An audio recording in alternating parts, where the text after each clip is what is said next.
যিসকলে মেইনছৰ পৰীক্ষাত উত্তীৰ্ণ হৈছে তেওঁলোকক মই পোনপ্ৰথমে মোৰ ফালৰ পৰা শুভেচ্ছা জ্ঞাপন কৰিছোঁ। আৰু আগন্তুক যি ইণ্টাৰভিউ আহি আছে সেই ইণ্টাৰভিউৰ ক্ষেত্ৰত মই আপোনালোকক পৰ্যায়ক্ৰমে ভিডিঅ' আগবঢ়াই যাবৰ কাৰণে চেষ্টা কৰিম। আচলতে ইণ্টাৰভিউ নকৰি আমি ইয়াক পাৰ্চনেলিটি টেষ্ট ক'লে বেছি শুদ্ধ হ'ব, যিটো আমাৰ মেৰিট অলৰেডি চেক হৈছে, প্ৰিলিমিনেৰীতে হওক বা মেইনছতে হওক আমাৰ যি মেৰিট সেই মেৰিটটো চেক হৈছে। বাট এতিয়া পাৰ্চনেলিটি টেষ্ট হিচাপে যি আমাৰ ইণ্টাৰভিউ হ'ব সেই ইণ্টাৰভিউটোত আমাক চাব যে আমাৰ পাৰ্চনেলিটি কেনেকুৱা হয়, আমি চিটুৱেশ্যন কি ধৰণে হেণ্ডেল কৰিব পাৰোঁ। গতিকে ইণ্টাৰভিউৰ ক্ষেত্ৰত মোৰ ক'ব লগা যথেষ্টখিনি আছে, কাৰণ ময়ো ইণ্টাৰভিউৰ কাৰণে কি ধৰণে প্ৰস্তুতি চলাইছিলোঁ সেই বিষয়ে মই পৰ্যায়ক্ৰমে আপোনালোকক মোৰ ভিডিঅ'ত আগবঢ়াই যাম। আজিৰ ভিডিঅ'টোত মই কেইটামান কথা গুৰুত্বপূৰ্ণ আপোনালোকক ক'ব খোজোঁ। পাৰ্চনেলিটি টেষ্ট যি আহি আছে, মই ভাবোঁ যে বিহুৰ পাছতে হয়তো জানুৱাৰীৰ শেষৰ ফালৰ পৰা ষ্টাৰ্ট হ'ব লাগে।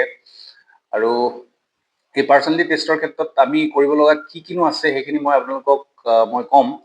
আজিৰ ভিডিঅ'টোত পোনপ্ৰথমে মই ক'ব খোজোঁ যে আমি যি ধৰণে মেইনছৰ কাৰণে দৈনন্দিন কাৰেণ্ট এফেয়াৰ্ছ চাই আছিলোঁ, এতিয়া আমি সেই কাৰেণ্ট এফেয়াৰ্ছ চোৱাটো বন্ধ কৰি নিদিওঁ। আমি যিহেতু মেইনছৰ কাৰণে প্ৰস্তুতি কৰোঁতে কিছু কিছু নিউজ আমাৰ থাকি গৈছিল, পৰীক্ষাৰ আগত হওক, 10 দিন 20 দিনৰ আগত হওক, গতিকে সেইখিনিও আমি চাবলৈ চেষ্টা কৰিম। আৰু বিশেষকৈ ইণ্টাৰভিউৰ ক্ষেত্ৰত মই যি ধৰণৰ অভিজ্ঞতা লাভ কৰিছিলোঁ, মই সেই নিৰ্দিষ্ট যিদিনা মোৰ ইণ্টাৰভিউ আছিলে সেইদিনাও মই ৰাতিপুৱা নিউজ পেপাৰখন চাই গৈছিলোঁ। আৰু প্ৰথম অৱস্থাতে মোক পেনেলৰ যিগৰাকী চেয়াৰপাৰ্চন থাকে তেওঁ মোক আজিৰ নিউজকেইটা কি কি বুলি কোৱা বুলি মোক কৈছিলে, আৰু মই খুব ধুনীয়াকৈ ক'ব পাৰিছিলোঁ। একজেক্টলি নহ'লেও অন্তত যিখিনি হেডলাইনছ থাকে হেডলাইনকেইটা আমি যদি মনত ৰাখি যাওঁ তেন্তে যথেষ্ট সুবিধা হয়। গতিকে আমাৰ কাৰেণ্ট এফেয়াৰ্ছৰ টপিকখিনি আমি এতিয়া বাদ নিদিওঁ, কাৰণ তাৰ ওপৰত বেছ কৰি মোক কেইবাটাও ধৰণৰ কুৱেশ্যন সুধিছিলে যে সেই সময়ত যি কাৰেণ্ট এফেয়াৰ্ছ আছিল তাৰ ওপৰত বেছ কৰি মোক সুধিছিলে। গতিকে আমি নিউজ পেপাৰ চাই থাকিব লাগিব। আৰু মোৰ এটা অভিজ্ঞতা এই ধৰণৰ আছিল যে মই যিমানকেইটা কুৱেশ্যন সুধিছিলে তাৰে 2-3টামান কুৱেশ্যনৰ এনচাৰ দিব পৰা নাছিলোঁ। বাট মই কি ধৰণে এনচাৰ দিছিলোঁ সেইটো খুব গুৰুত্বপূৰ্ণ হয়। নাজানিলেও আমি কি ধৰণে এনচাৰ দিম সেই গোটেই কথাখিনি মই আপোনালোকক মোৰ আগন্তুক ভিডিঅ'ত নিশ্চয় দেখাম অতি সোনকালে। আৰু আন এটা কথা হ'ল যে পাৰ্চনেলিটি টেষ্টটো আচলতে আমাৰ গোটেই পাৰ্চনেলিটিটো টেষ্ট কৰা যায়, কি ধৰণে আমি ৰুমত এণ্টাৰ কৰিম, কি ধৰণে আমি তেওঁলোকক সম্বোধন কৰিছোঁ, বা আমাৰ বডি যিটো প্ৰেজেণ্টেশ্যন কেনেকুৱা হৈছে, সেই গোটেই কথাখিনি তেওঁলোকে চাব।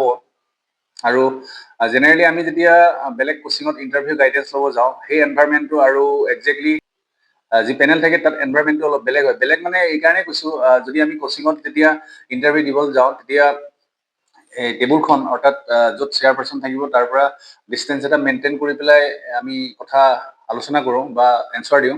কিন্তু পেনেলত মই দেখিলোঁ যে খুব ওচৰা ওচৰিকৈ থকা যায়, এই টেবুলখন ইয়াতে আছে মই তাতে বহিছোঁ সেই ধৰণৰ হয়। গতিকে যথেষ্টখিনি কথা থাকে, কি ধৰণে মই চকীত বহিছোঁ, মোৰ প্ৰেজেণ্টেশ্যন কেনেকুৱা, মই 3জন মেম্বাৰকে মই ঠিক সঠিকভাৱে তেওঁলোকক চাইছোঁ নাই, তেওঁলোকক এনচাৰ দিছোঁ নাই, গোটেই কথাখিনি খুব গুৰুত্বপূৰ্ণ হয়।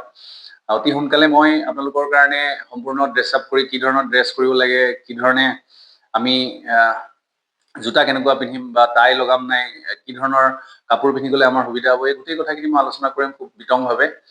খালি আপোনালোকক এটা কথা ক'লোঁ যে কনফিডেঞ্চটো নেহেৰুৱাব, কাৰণ পাৰ্চনেলিটি টেষ্ট বুলি ক'লে আমাৰ এটা আত্মবিশ্বাসৰ খুব প্ৰয়োজন আছে, কাৰণ নাৰ্ভাছ কৰিলে নহ'ব। আৰু বিশেষকৈ আপোনাৰ বেকগ্ৰাউণ্ডটো কি হয়, যদি ছাপ'জ মই ইকনমিক্স মেজৰ আছিলে, গতিকে ইকনমিক্সৰ ওপৰত কুৱেশ্যন সন্মুখীন হোৱাৰ যথেষ্টখিনি সম্ভাৱনা থাকে। গতিকে এডুকেশ্যন বেকগ্ৰাউণ্ডৰ ওপৰত আপোনালোকে যথেষ্টখিনি কৰিব লাগিব। হবি কি হয়, হবিৰ বিষয়ে সোধে, কেনেকুৱা ধৰণৰ হবি ক'ব। এতিয়া এনেকুৱা ধৰণৰ হয়, অদ্ভুত এটা হবি কোৱাৰ পিছত যদি সেই হবিটোৰ ওপৰত যদি মোৰ পাৰফেক্ট নলেজ নাথাকে তেন্তে খুব অসুবিধাৰ সন্মুখীন হ'ব পাৰে আপোনালোকে। অৰ্থাৎ এটাৰ ওপৰত আন এটা কুৱেশ্যন আহিব পাৰে। গতিকে এনেধৰণৰ এনচাৰ আমি সাজু হ'ব লাগিব, যি এনচাৰ প্ৰকৃতাৰ্থত যদি আপোনাৰ হবি ধৰি ল'লোঁ চাইক্লিং হয়, চাইক্লিঙৰ ওপৰত আপোনাৰ নলেজ আছে নাই, বা গাৰ্ডেনিং হয়, কেনেকুৱা ধৰণৰ গাৰ্ডেনিং কৰি ভাল পায়। গতিকে এই গোটেই কথাখিনি আমি বিতংভাৱে আলোচনা কৰিম। কিন্তু ভিডিঅ'টোৰ শেষত মই আজি এটা কথাই ক'ব খোজোঁ, বহুতে পাৰ্চনেলি গাইডেঞ্চো বিচাৰে। মোৰ ক্ষেত্ৰতো মই বহু সময়ত দেখিছিলোঁ যে সেই সময়ত বিভিন্ন ইউটিউব চেনেলৰ জৰিয়তে টপাৰ্ছে পাৰ্চনেলিটি টেষ্টৰ গাইডেঞ্চ প্ৰভাইড কৰিছিলে। গতিকে ইচ্ছুক যদি কোনোবা থাকে তেন্তে মই ফোন নাম্বাৰটো ডেছক্ৰিপশ্যনত প্ৰভাইড কৰিম, আপোনালোকে মোক যোগাযোগ কৰিব পাৰিব। আৰু কি ধৰণৰনো প্ৰস্তুতি লাগে, কেনেকৈ প্ৰস্তুতি কৰিলে আপোনালোক এটা ভাল ফলাফল দিব পাৰিব, সেই ক্ষেত্ৰত মই আপোনালোকক যথেষ্টখিনি সহায় কৰিম। আমাৰ দিনততো ইণ্টাৰভিউ মাৰ্কছটো বেছি আছিল, মই 175 পাইছিলোঁ। এতিয়াতো পাৰ্চনেলি টেষ্টৰ মাৰ্কছটো কমি গ'ল, গতিকে মেইনছত যিসকলে ভাল ফলাফল কৰিছে বা মাৰ্কছ বাঢ়ি আছে তেওঁলোকৰ চিন্তাটো খুব কম থাকে। তথাপি কিন্তু আমি পাৰ্চনেলি টেষ্টটোক আমি ইগন'ৰ কৰিব নোৱাৰোঁ। এইটো এটা ডাঙৰ অভিজ্ঞতা হ'ব আপোনালোকৰ জীৱনৰ সপোনৰ এটা পৰীক্ষা, যিটো পৰীক্ষা আপুনি APSC বিল্ডিঙত পাৰ্চনেলি টেষ্ট দিবৰ কাৰণে যাব, বিভিন্নজনক লগ পাব, তেতিয়া দেখিব যে একচুৱেলি কম্পিটিশ্যনটো কেনেকুৱা ধৰণৰ হয়। যিটো নাম্বাৰ আছিল মোৰ কিন্তু প্ৰথমতে পৰা নাছিলে, মোৰ ছেকেণ্ডত পৰিছিলে, গতিকে ভালেই বুলি ভাবিছিলোঁ। প্ৰথম হোৱাহেঁতেন অকণমান আৰু বেছি নাৰ্ভাছ কৰা যায়, কিন্তু যি কি নহওক খুব ধুনীয়াকৈ পাৰ্চনেলি টেষ্টটো মই দিছিলোঁ আৰু সেইমতে ফলাফলো পাইছিলোঁ।